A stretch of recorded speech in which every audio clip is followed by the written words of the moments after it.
আমাদের উপর নেককার হত্যাকাণ্ড চালিয়েছিল। আগ্রাসনের বিরুদ্ধে, আধিপত্যবাদের বিরুদ্ধে কথা বলতে গিয়ে বুয়েটের মেধাবী শিক্ষার্থী আমাদের ভাই আবরার পাল শহীদ হয়েছে। এভাবে গত 16 বছরে আমাদের নেতৃবৃন্দকে আধিপত্যবাদের বিরুদ্ধে কথা বলার কারণে, আগ্রাসনের বিরুদ্ধে কথা বলার কারণে শহীদ করা হয়েছে। আজকে এই প্রোগ্রামের জাতীয় সমাবেশের শুরুতে গভীর শ্রদ্ধার সাথে আধিপত্যবাদের বিরুদ্ধে, আগ্রাসনের বিরুদ্ধে সকল শহীদদের শ্রদ্ধার সাথে স্মরণ করছি। সাথে সাথে জুলাই বিপ্লবের আবু সাঈদ ওয়াসিম শান্ত থেকে শুরু করে শহীদ আলী রায়হান 2000-এর অধিক যে সমস্ত ভাই বোন শহীদ হয়েছে, সকল শহীদদেরকে শ্রদ্ধার সাথে স্মরণ করছি। আল্লাহ পাক সুবহানাহু ওয়া তাআলা সকল শহীদদের জান্নাতুল ফেরদৌসে মেহমান হিসেবে কবুল করুক। আল্লাহুম্মা আমিন।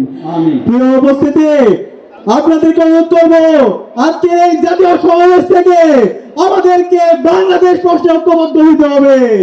দেশের স্বাধীনতা, সার্বভৌমত্ব, অখণ্ডতা প্রশ্নে, বৈষম্যহীন বাংলাদেশ বিনির্মাণ করার প্রশ্নে আমাদেরকে ঐক্যবদ্ধভাবে কাজ করে যেতে হবে।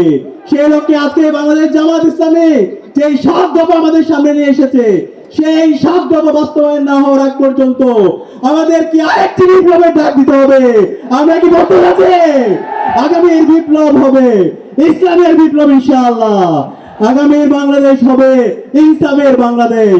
বাংলাদেশ জিন্দাবাদ, বাংলা ইসলামী ছাত্র শিবির জিন্দাবাদ।